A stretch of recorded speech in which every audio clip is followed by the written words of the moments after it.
ফেব্রুয়ারির প্রথমার্ধে, রমজান শুরুর এক সপ্তাহ আগে ইনশাআল্লাহ বাংলাদেশে আগামী জাতীয় সংসদ নির্বাচন অনুষ্ঠিত হবে। এই নির্বাচন অনুষ্ঠান সম্পর্কে দুই একটি রাজনৈতিক দল বিভিন্ন রকমের বক্তব্যের মধ্য দিয়ে একটু বিভ্রান্তি ছড়ানোর চেষ্টা করছে, সেটা দৃশ্যমান। অন্যান্য দলের ক্ষেত্রে যুগপৎ আন্দোলনে যারা আমাদের সাথে সঙ্গী ছিলেন তাদের সাথে আমাদের প্রতিশ্রুতি আছে, তাদেরকে সাথে নিয়ে আমরা নির্বাচন করব।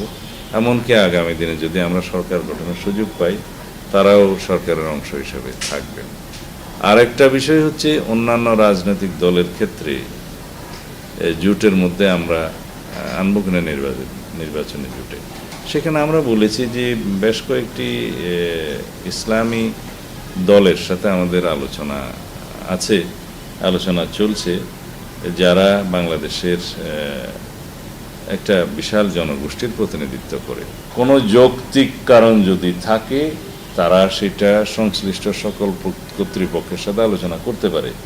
অন্তর্বর্তীকালীন সরকার, নির্বাচন কমিশন, জাতীয় ঐক্যমত্য কমিশন, এমনকি মাঠেও তারা তাদের সে বক্তব্য দিতে পারে।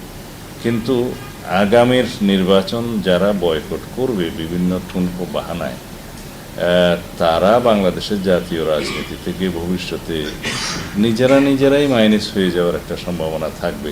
আশা করি সেই ঝুঁকি কেউ নেবে না। আমরা আমাদের কমিটমেন্টেই থাকবো।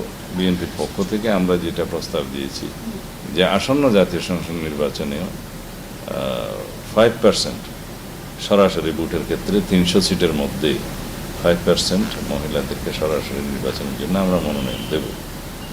তবে ঐক্যমত্য কমিশনে এই বিষয়টি এইভাবে লেখা হয়েছে যে রাজনৈতিক দলগুলোকে আহ্বান জানানো হবে তারা যেন এই আসন্ন নির্বাচনে 5% মহিলাদেরকে সরাসরি নির্বাচনের জন্য মনোনয়ন দেয়।